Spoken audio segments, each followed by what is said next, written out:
भगत जी, आत्मा बोलती है कि किसको जरूरत है, किसको जरूरत नहीं है, कौन मजबूरी में है और किसकी मदद करनी चाहिए। उस बहन ने जो खुद अपना जॉब करती है, अपना काम धंधा करती है, उस बहन ने 1,42,700 रुपए इस पवन दास को 3 महीने पहले दिए हैं, 3 महीने पहले। और परमेश्वर ने दया करी और कुछ भगत भाइयों ने जो कि गुजरात से हैं, उन्होंने 10वें अंश का पैसा दिया दास को, 10वें अंश का तकरीबन 30-35 हजार रुपए। अब देखो पुण्यात्माओं, खेल परमात्मा कहां खेलता है। दास दुकान का सामान वहीं छोड़ के आ गया, देखा भी नहीं, मकान का जो सामान था गाड़ी में डाला, नई जगह आ गया। परमात्मा ने दया करी, दास ने अपना वही दही बड़े का काम अपने ठेले में शुरू किया, अपने टेम्पू में शुरू किया। पुण्यात्माओं, शुरुआती महीने में उस परमेश्वर ने, जबकि ऐसा बिल्कुल भी संभव नहीं था, वही धंधा, वही रेट, वही सामान, वैसा ही शहर, जयपुर में दास का धंधा नहीं चला। हर महीने कभी 3,000 बचते, कभी 2,000 बचते, कभी तो 5-5 हजार रुपए सिर पे आ जाते। मेरठ में आया तो थोड़ी सी राहत मिली, थोड़ी सी राहत मिली कि अपने घर का खर्चा चला के 10,000 रुपए मुश्किल से दास किसी भगत को दे पाता था, बड़ी मुश्किल से। वो भी 6-7 महीने बाद मेरठ में मेरा धंधा चला, जिसमें मेरा घर खर्चा काट के मैं 10,000 रुपए किसी को देने लगा।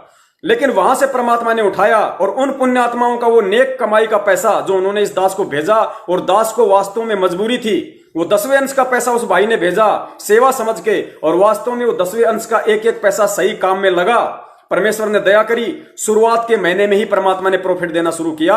और पुण्यात्माओं, आज मेरठ से आए हुए दास को 4 महीने हो गए हैं। परमेश्वर ने लगभग परमेश्वर ने 1 लाख से ऊपर रुपया भगत भाइयों का वापस करवा दिया। जो दास के जो कर्जा मांगते थे, कानपुर से रामचंद्र जी हैं, और भी भगत भाई हैं, एक वो रणजीत भगत जी हैं हरियाणा के झज्जर वाले, पिछले 2 महीने से 10-10 हजार रुपए उनकी किस्त जा रही है। जयपुर से अपने कजोड़ भगत जी हैं, 10-10 हजार, 9-9 हजार रुपए 2 महीने हो गए, उनकी जा रही है किस्त। और बीच बीच में जितने भी भगत भाई थे, जिनको हमारे एक आदरणीय भगत भाई रामचंद्र जी ने फोन कर करके कहा कि पवन को परेशान करो, पवन से पैसा मांगो, जिन्होंने बेचारों ने आज तक नहीं कहा, लेकिन उसके चक्कर में आके अपने कर्म फोड़े, जो मुंह नहीं खोला, उसके कहने में आके पुण्यात्माओं, जो आदमी सरकारी टीचर है, जिसकी 40,000 से ऊपर तनख्वाह है, खुद का मकान है, खुद की गाड़ी है, वो रो रहा है कि भगत जी मेरे पास तो 1 रुपया भी नहीं है, मैं तो बड़ा परेशान हो गया। वो पवनदास हमसे 2 साल पहले 10,000 रुपए लिए थे, आज तक नहीं दिए। ऐसे ऐसे लोग पुण्यात्माओं, और ऑडियो बना के डाल रहे हैं दास को बदनाम करने के लिए, सिर्फ रामचंद्र भाई के कहने पे। तो परमात्मा ने रामचंद्र का पैसा भी वापस करवा दिया, उस भगत भाई का पैसा भी वापस करवा दिया, उसके अलावा 30-40 हजार रुपए अन्य भाइयों के वापस करवा दिए, और हर महीने 30,000 रुपए दास कंटिन्यू किस्त दे रहा है। और आज स्थिति उस बंदी छोड़ की दया से ये है पुण्यात्माओं कि आज वर्तमान में वो परमेश्वर अपने इस कुत्ते को इतनी बड़ी मेहर कर रहा है, वही धंधा, वही काम, वही सब कुछ, और नई जगह परमेश्वर घर का सारा खर्चा पिर्चा काट के 60 से 70 हजार रुपए महीने की बचत दे रहा है, 60 से 70 हजार रुपए महीने की। क्यों? क्योंकि दास को मजबूरी थी, और परमेश्वर की जिन आत्माओं से परमात्मा ने पैसा दिला दिया, वो उनकी नेक कमाई का पैसा था। आज उन पुण्यात्माओं को भी लाभ मिल रहा है। साहब आप ये पहनो, लोगों ने 3-3 मास्क लगा रखे हैं, मैं खाली एक लगाता हूं, वो भी मजबूरी में। आधी बार जब कोई नहीं होता है तो नाक के नीचे कर लेता हूं कि साहब ऑक्सीजन अंदर नहीं जाएगी तो कहां से जिएंगे, कोई आता है तो अपना ऊपर चढ़ा लेता हूं। लोग कहते हैं यार तुझे डर नहीं लगता? अरे भाई किस बात का डर है, किस बात का डर है? मैंने कहा साहब मरना तो है ही, और आएगी जब आएगी कौन बचा लेगा? फिर वो चुप हो जाते हैं।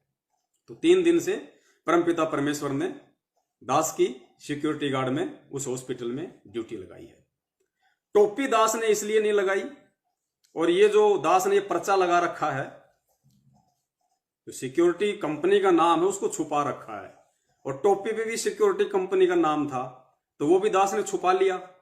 क्योंकि हमारे कुछ भगत भाई बहन, जैसे रामचंद्र जी कानपुर से, करण जी पंजाब से, 1-2 और हैं, वो तो कॉपी पेन लेके बैठते इसी चीज के लिए हैं कि ये क्या गलती करे और उस पॉइंट को नोट करूं, और कल बना के पंपलेट कल फेसबुक पे डालूं। तो अब वो भाई सिर खुजाता रहेगा कि यार ये कौन सी कंपनी है। वो नेट पे सर्च करेगा, नीली लाइन वाली shirt and blue colour pant with security guard, search करेगा, उसको नहीं मिलेगा। वो सर्च करते रहो, नहीं मिलेगा उसको। इसलिए दास को थोड़ा सा छुपाना पड़ा अपने आप को, ताकि परमात्मा की सेवा निर्विघ्न रूप से चलती रहे।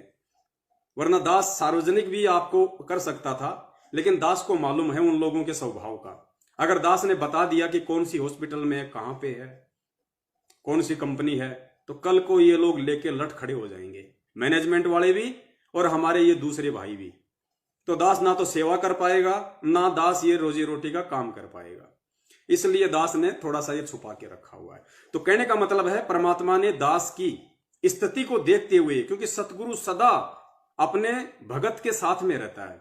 गुरु जी कहते हैं ना कि पतिव्रता जमी पर जो जो धर है पाव, समर्थ झाड़ू देत है ना काटा लग जाए। परमात्मा अपनी पतिव्रता आत्मा के साथ में, अपनी प्यारी आत्मा के साथ में, जो मर्यादित आत्मा होती है, जो सतगुरु को अपना सर्वस्व समर्पित कर चुकी होती है, ऐसी आत्मा को परमात्मा इस कदर रखता है जैसे कोई आत्मा आगे आगे जा रही है और आगे आगे उसका रखवाला झाड़ू लगाता हुआ चलता है कि इसके पैर में कोई कांटा ना चुभ जाए। तो फिर हमें किस बात की चिंता? मालिक को अच्छे से पता था कि ये नालायक राजस्थान में जाएगा, इसने पक्का मूड बना लिया और ये वहां पे तगारियां ढोएगा, ये वहां पे ईंट ऊपर पहुंचाएगा, मजदूरी करेगा। तो परमात्मा को पता था कि इतनी मेहनत का काम इस नालायक ने कभी किया नहीं और एकदम से करेगा। फिर ये कि फिर माँ बाप चाहे कोई भी हो अपने बच्चे को परेशान देख ही नहीं सकते। उससे पहले ही परमात्मा ने देखो किसको निमित्त बनाया, कैसे निमित्त बनाया। और दास को जो 10-12 हजार रुपए राजस्थान जाके मिलने थे परिवार से दूर होके, वो परमात्मा ने जहां रह रहा हूं वहां से 2 किलोमीटर दूर उसी हॉस्पिटल में दे दिए। और आराम की नौकरी, आराम से वहां पे छाया है, कोई दिक्कत नहीं। मेन गेट पे टेबल है, चेयर है, पेन है, कॉपी है, खाली बैठे रहने का काम है। परेशानी इतनी है कि बैठे बैठे मैं वहां पे थक जाता हूं, बस ये परेशानी, और कोई परेशानी नहीं है। ना किसी का कुछ कहना, ना फालतू में किसी का बोलना, सब लोग प्यार से बोलते हैं, आदर सम्मान। क्योंकि गुरुजी कहते हैं कि ऐसी वाणी बोलिए मन का आपा खोए, औरन को शीतल करे आप भी शीतल होई। और परमात्मा कहते हैं कि जग में बैरी कोई नहीं, जय मन शीतल होए, या आपा को डारी दे दया करे सब कोई। इस जग में कोई किसी का बैरी नहीं, कोई किसी का दुश्मन नहीं है। आप साधु बन जाओ, संत बन जाओ, आपको कोई परेशान नहीं करेगा। तो परमात्मा ने दास की आज्ञा में स्थिति को देखते हुए कि अब इसके पास में कुछ नहीं है और ये पूरी तरह से तेरे ऊपर समर्पित है, और ऐसी आत्माओं के साथ यदि धोखा हो जाए तो फिर उसका विश्वास टूटता है। लेकिन दास तो इससे भी ऊपर है भाई। भले ये नौकरी ना मिलती, भले दास को दाने दाने के लिए भूख से तड़प तड़प के क्यों ना मरना पड़ जाता, लेकिन इस परमेश्वर के विषय में रत्ती भर भी शंका मन में नहीं, रत्ती भर भी। अगर ऐसी कोई नौबत भक्ति करते करते मेरे संस्कार में आ गई कि मुझे दाने दाने के लिए मोहताज भी होना पड़ा, क्योंकि ये भी परमेश्वर की एक वाणी है। पुण्यात्मा, हर स्थिति में हमने ज्ञान को आधार बनाना पड़ेगा। परमेश्वर की एक वाणी है, एक वाणी है परमात्मा की,